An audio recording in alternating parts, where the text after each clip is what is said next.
Hi, how are you? This is Dr. Damaris Maria Grossman, and this is the Mindfully Integrative Show podcast. So, thank you so much today because we have a wonderful guest for our mindful chat.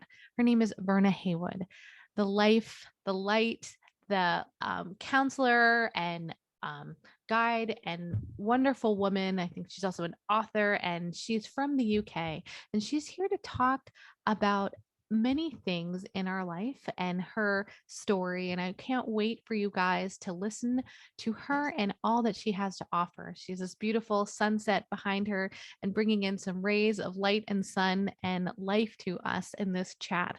So, Verna Haywood, thank you so much for coming and joining us today. Thank you very much, Dr. Damius. I am very grateful for you inviting me in. So it is a pleasure to come to speak with you and your audience. Oh, I'm so glad you took some time for us, and we really appreciate the moments and the time. And for today, can you kind of as I tell others, can you kind of say a little fun fact or something that people don't know about you or that they can find out? Okay, a little fun fact about me. I am the original Spice Girl. You might be wondering. Oh my God, that's hilarious. Tell me about this. I want to hear more. Okay, so why am I the original Spice Girl? I was born in Grenada. And Grenada is full of spices. So we are a Love it. spice island. We're known as a spice island. So being where I am, I just think is just the perfect thing to be, be proud of where I'm from, be proud of what we produced and who we are. And so the original Spice Girl is me because that's just who I am. I I'm love it. spicy. What is your favorite spice? Like for me lately, I don't know if I have my favorite spice. My husband's making some more like yogurt chicken. So he's been doing a little bit of like saffron and sumac lately. I don't know, just different spices. And then Yes, he's been throwing some time. What is your favorite spice, Miss Spice my Girl? favorite spice. Spice Oh my woman. goodness. It's my favorite spice. I love a little bit of ginger with a little bit of turmeric. Yum. Especially when I'm seasoning meat and stuff like that. We like to marinate it. So you put Yum. a little bit of turmeric and a little bit of your spices and your peppers and things like that. And just Mm. bring a little bit of color. Especially when they do one of our main thing back in Grenada is oil down, and they tend to use a lot of turmeric in that. So it's like a national dish. I haven't had it for years. So sometimes when I think about it, when I think about when they cook it, and I look at it and think, oh my gosh, that tastes so good. So I don't even Mm. have to be there to taste it. I can taste it without even being there. Oh, I love that idea. I've never had it. It sounds like something. Is it a meat dish or is it a vegetarian dish? It could be both. It could be Okay. meat or vegetarian. So if you want to put meat in it, you can do that. Hmm. Or if you don't want to put any meat in it, you can do it as well. And you can make it with different types of different things. Some people put crab in it, or some people put Hmm. maybe salt meat and things like that. So, or you put Mm. whatever you want, you can put in it. But Oh, that sounds it's good. just really, really lovely, really nice to really sit back and have your national dish or traditional dish. It's just lovely to taste all the spices in it and everything like that. So yeah, so the original Spice Girl. I love it. I love how you said that.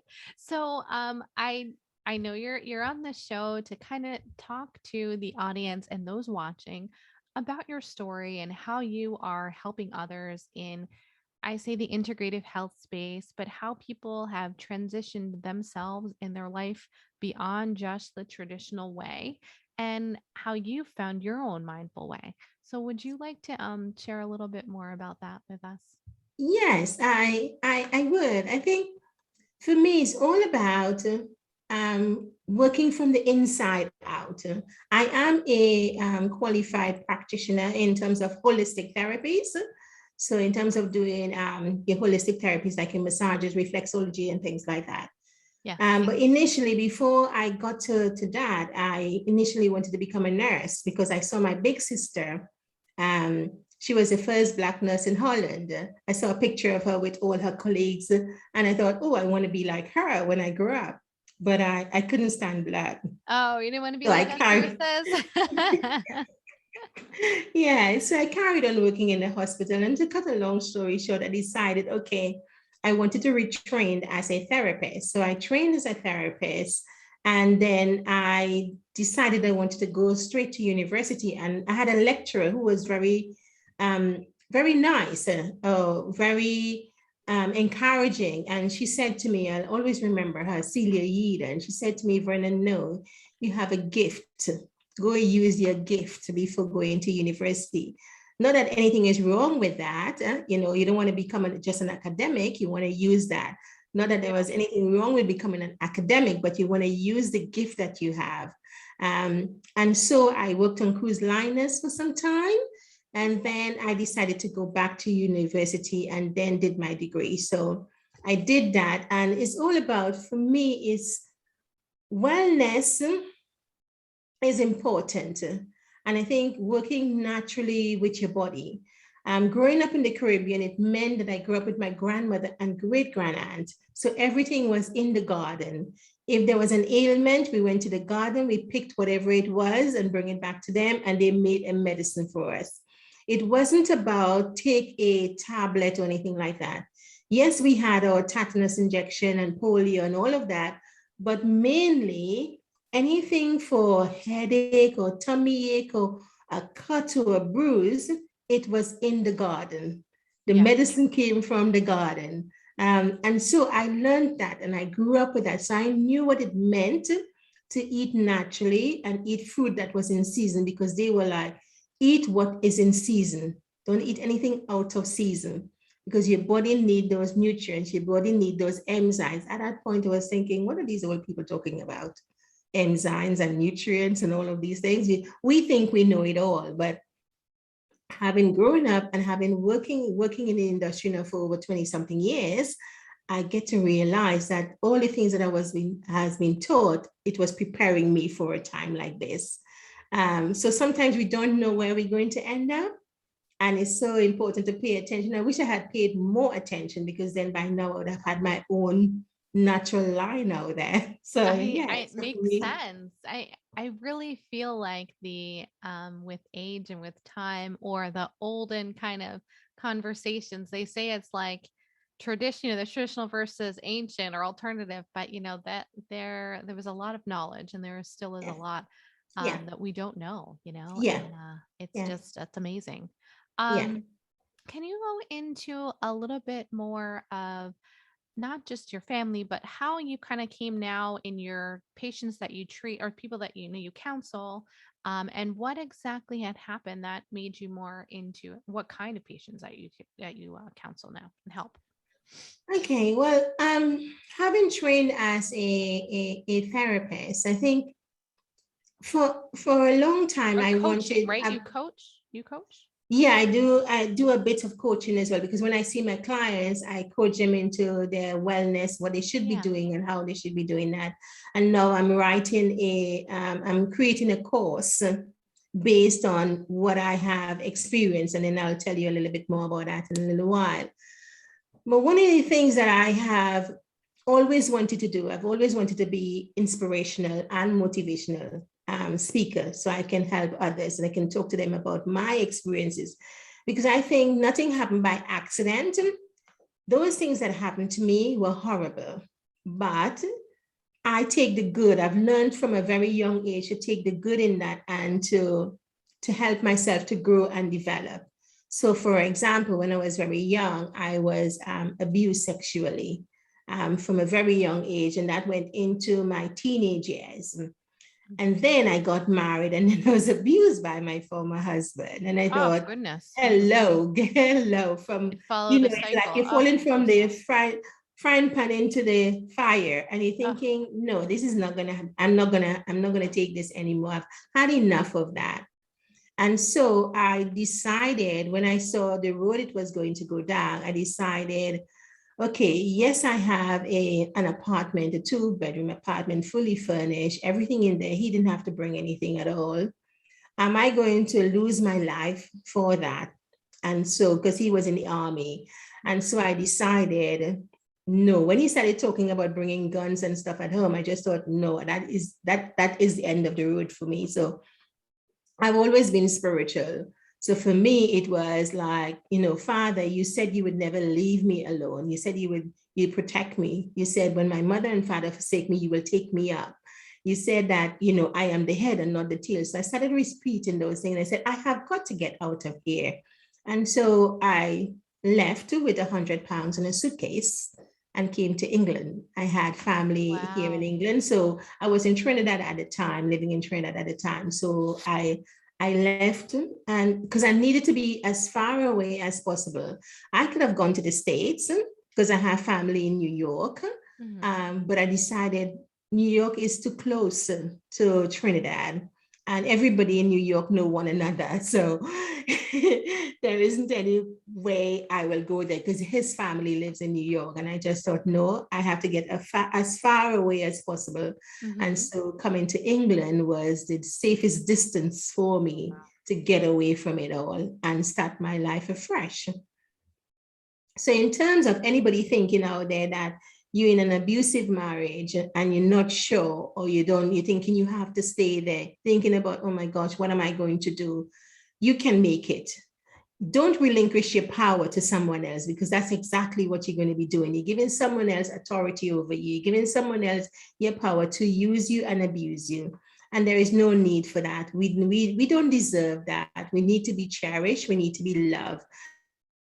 The greatest thing, because when we have love, that love supersedes anything, unconditional love. So even in spite of what has happened, I don't wish him any bad. I wish him well, but I don't have to be there to undergo that. I don't have to be his footstool. And most of us have got to think about that. We don't have to be anyone's footstool. So for me, I had to get away. And in that getting away, it took me some time to realize exactly where I wanted to be. So I had my own business in terms of I had a spa and everything else. I employed staff and everything. But during COVID, I went through some things just prior to COVID. And then during COVID, I started hearing about so much abuse and everything women were going through again, because women is at the forefront. Oh, Not very that much. men don't go through abuse, but women at the forefront of being abused. Yeah. And so I had to look deep within myself and then decided, okay, this is time for me now to get out and speak boldly about it. So I had a conversation with my brother and my sister, letting them know what had happened to me. And then my sister, because I didn't want to offend anyone, I didn't want to talk Of about course. it, and they were not prepared or ready for it. And then my sister said to me, you have to talk about it. You have to go out and talk about it. You have to tell others. You have to help others. And yes, here I am. And I'm very, I think that you're very brave to talk about a situation that is usually, it's a very troubling topic. And it's has, unfortunately, 1 in 4 women, 1 in 4, or what is in 1 in 6 men have had some sort of abuse in their life. Yeah. And to not have a conversation with people, they need to have an idea that they have someone that understands them and gets, you can help them through this. And now you are on the other end making a difference and helping others. And you now even have a course and your all of your holistic therapies to help others. Um, Yeah. I think it's so important because I think listening as well. So sometimes when most of my clients, they may come just for therapy, they haven't come for anything else. But in my consultation and in my aftercare, when I'm speaking to them, they will then pour out. So I will find out a lot more. And then everyone is an individual, so you cannot treat everybody the same. yeah. Everyone is an individual, and everyone go through different scenarios, and is in that moment you get to know what it is. You can't rely on just self. You have to rely on your intuition, because when you rely on your intuition, that's where the healing process begins, because then you can help them from deep, from the depths. So you're not looking superficial. You have to look. You most medicine is all about finding, just working on the surface, But what we do, we work deeper. We get on the inside because the healing is from the inside. So you're working inside out, whether that is looking at what you're putting into your system. So how healthy is your gut? Because that has something to do with your mental well-being and your physical well-being. How much are you eating natural? Who are you surrounding yourself by? What are you listening to? Who are you listening to? When you sit at the table, who are you sitting at the table with? So when I talk about the table, I'm speaking about the friends that you surround yourself with.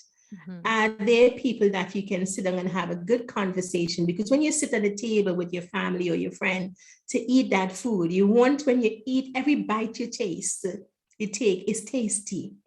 You want to, you just want to carry on with it because it makes the conversation enjoyable. Yeah. So there are lots of things. And for me, now we have all about mindset and health and everything. In my day, earlier when I was growing up, there was nothing like that. Nobody talked about mindset. All you heard was, don't talk about it. Don't say anything. You don't need anybody to know about it. So everything was hush hush. You couldn't say anything. Nobody wanted to talk about what was going on or how to remedy or how to change the way things are. Yeah. So I had to find ways of how am I going to lift myself up from the depths. And so I have this in my practices throughout the last 25 years that I've been practicing. I had to rely on three things. And this is where my program starts. Three things is about practices, three practices, and that is reflect, revitalize, and renew. Reflect, revitalize, and renew. And renew. So because it's on reflection, our past is our history. We don't have to live there. We don't have to stay there, but that's going to help us to move forward. So you have to reflect. And once you've reflected on how things happen, what has happened, don't blame yourself. I've never blamed myself and I've never called myself a victim, because when you start naming yourself like that, it's have something to do with your conscious and your subconscious. So you start naming yourself and blaming yourself. So yes, I asked, why did it happen? And you will say, well, most people will say, well, if there was a God, why did he allow that? And for me, it's not about God. It's about people taking responsibility for their actions. They know what they were doing was wrong. They know that it wasn't something they should do to a small child, but they chose to do that. That's their choice. That's a choice that they made.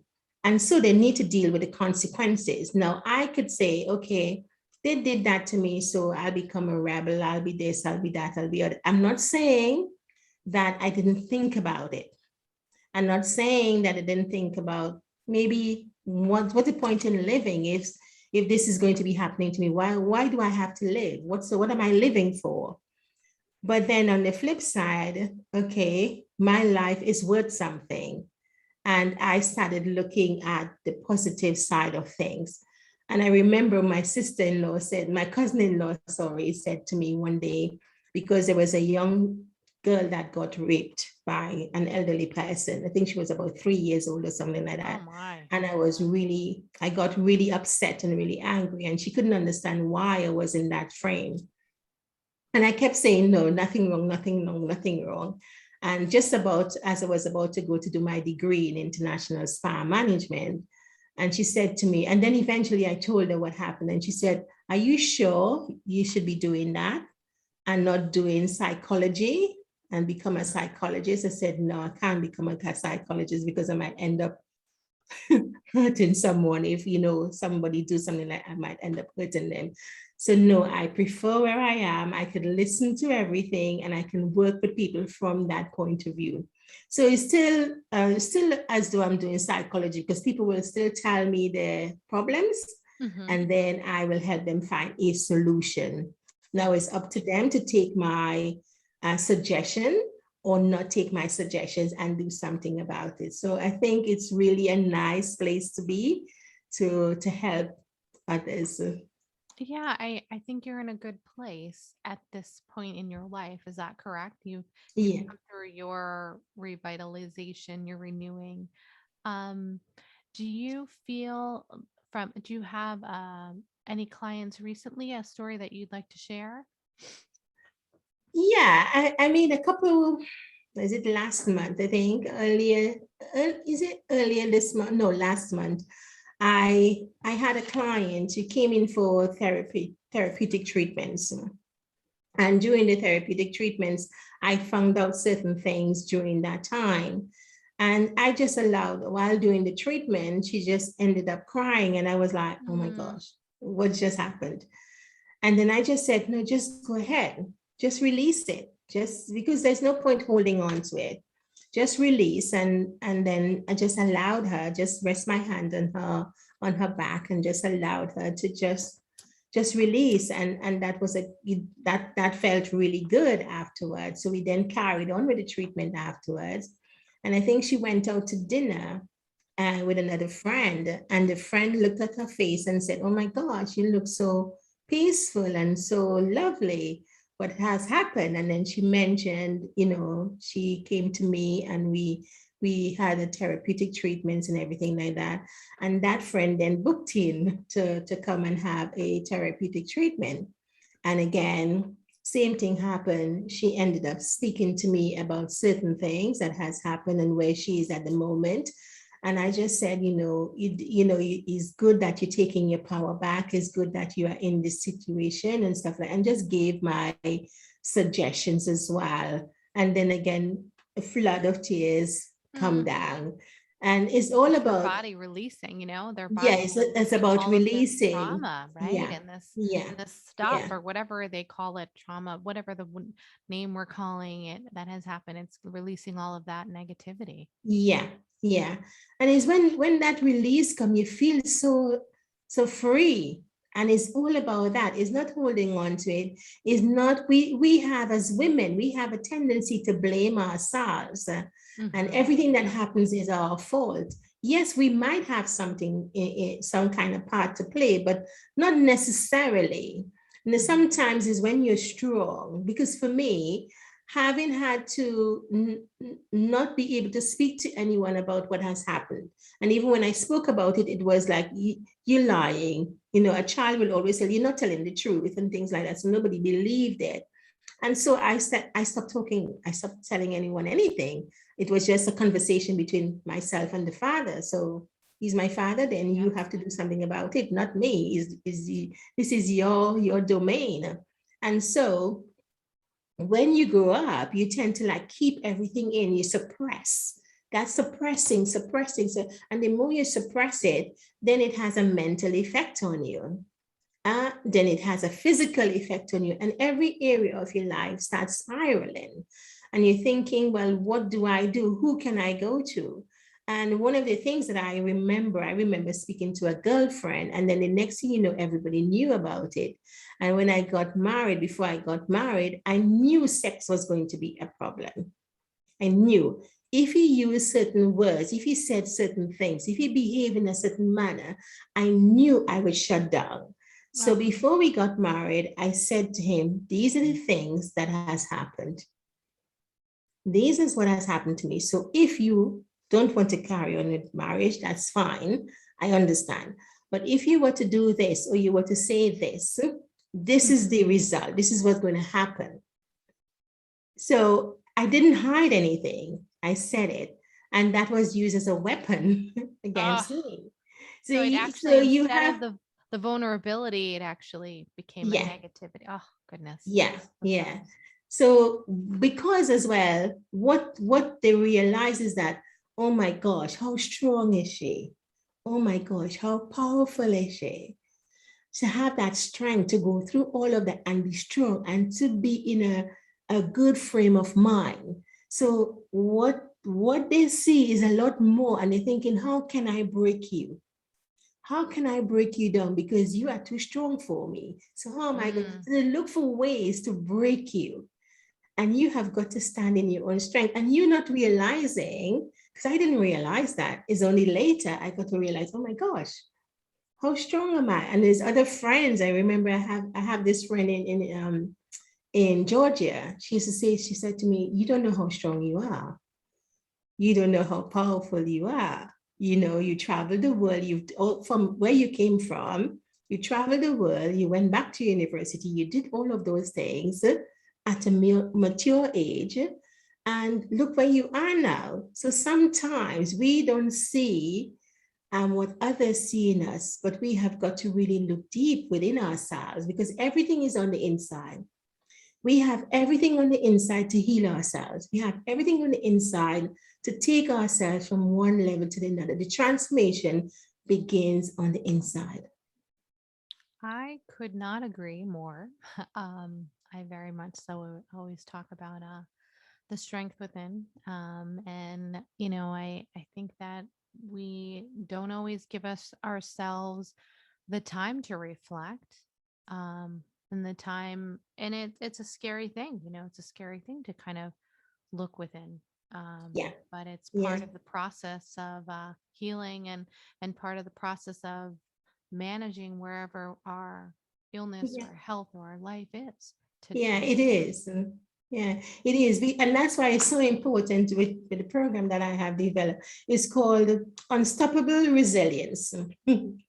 Resilience is unstoppable. So, unstoppable resilience, 3 powerful practices to take your power back I to love it. health and wellness. So 3 ways to take your power back. And I it's three can't wait. steps to wholeness. So with It's the a three wholeness. steps to wholeness comes the 3 R's. And the 3 R's, as I mentioned, is reflect. You must reflect. On reflection. So on reflection, you will find a lot of things that has happened that made you who you are, but you just need someone to help you to draw those things out. And that's why I'm here. And then you have your revitalizing. So once you've reflect, you then need to revitalize your body, your mind, and your soul. Because the important thing I often say is, you might think of something up here. He said, out of the abundance of the heart, the mouth speaks. With the heart, man believe. We think we believe here, but we don't believe here. Thoughts. They are just thoughts, and then we can change those thoughts. So thoughts come here. But when we believe in here. So if we have something up here that is negative and then we allow it to enter here, that's what we keep repeating. But if we have it here, that thought, and we banish that thought and think, oh no, I'm powerful. Oh no, I'm fantastic.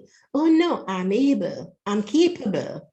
Once we start doing that, we start to feel stronger.